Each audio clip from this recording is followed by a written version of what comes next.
Please don't forget subscribe to the channel and hit the bell to get notified of new daily videos. My childhood ended the day Dale Corbin moved in. My mom, Elara, met him online, and within a few months he was in our home, bringing with him an aura of petty tyranny. I was 14 then, immersed in my passions, meticulously restoring vintage arcade cabinets I'd sourced, building high-end RC planes and drones from scratch, and collecting rare sci-fi graphic novels. These weren't just hobbies, they were my world, my escape. Dale saw them as an affront. Within weeks, he declared my junk was cluttering his space. One afternoon, I came home from school to find my prized Defender cabinet smashed, its internals ripped out. My workshop, once a sanctuary of buzzing servos and solder fumes, was empty.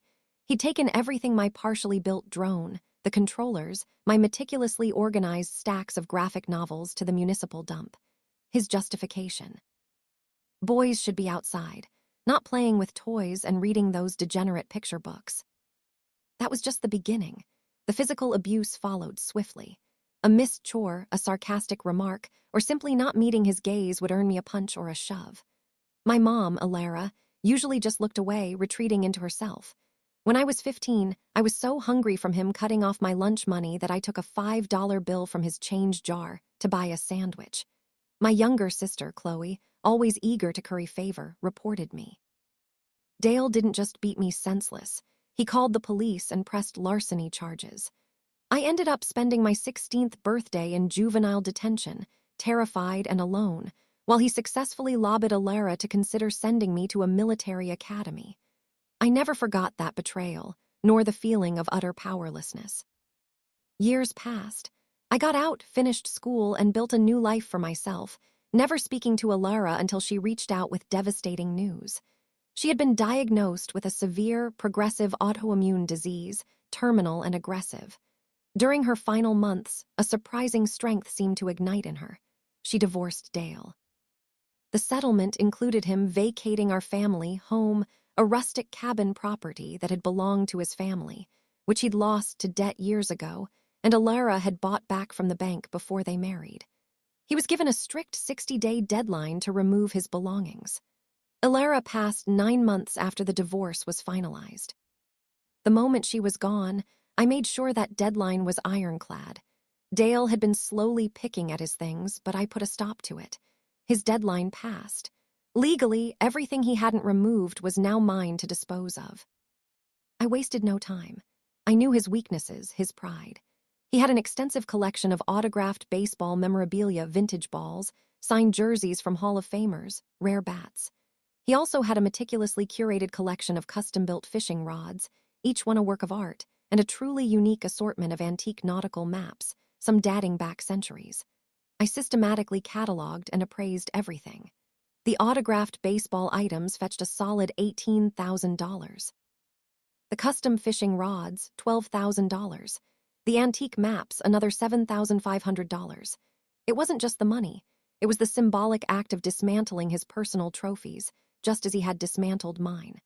I did keep a few things, though: a stunning antique sextant from his map collection, some high-end camping gear, and a beautiful, custom-made wooden chess set. I developed an appreciation for craftsmanship, ironically, thanks to him destroying mine. The real fun began a few months later. I spotted Dale leaving a Tech Central electronics store. He hadn't seen me. I waited until he was pushing his cart towards his beat-up sedan. I approached him, my voice calm, almost conversational.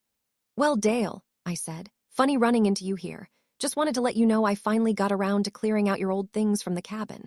All those baseballs, the fishing rods, the maps. They found good homes. Made a pretty penny, actually." His face went from confusion to a mask of pure rage. "You little bastard," he roared, dropping his grocery bag and lunging at me. He took a wild swing, missing my head but grazing my shoulder. I was bigger now, stronger and prepared. My phone was already in my hand, 911 dialed. As I spoke into the phone, calmly relaying that I was being assaulted, he continued to flail, his punches lacking any real power. Then he grabbed his shopping cart and began ramming it into the side of my new e-bike, which I had parked nearby. The police arrived within minutes, sirens blaring, catching him in the act.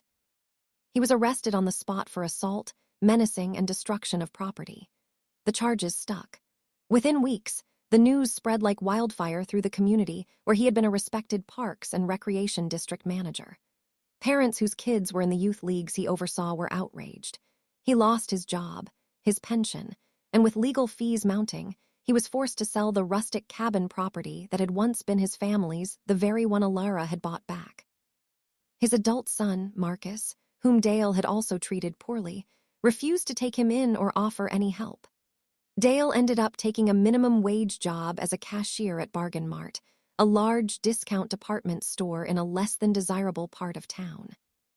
Now Bargain Mart isn't the closest store to my home, but it's the only place I shop.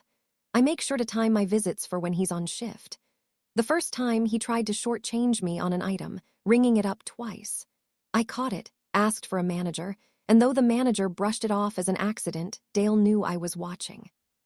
The next time, I was meticulously polite, asking him to carefully scan each item, chatting about my plans to install a new high-end drone camera, casually mentioning how I'd sold some old, dusty model cars I'd inherited to fund it.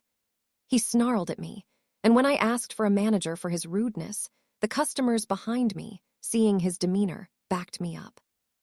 Every time I see his face drop as I step into his line, every time he has to scan a new high-tech gadget I'm buying, knowing what I did with his past, I feel a deep, abiding satisfaction. Last week, I bought a new set of high-quality antique fountain pens, the same brand as one I kept from his collection. As he scanned them, I held up one of mine.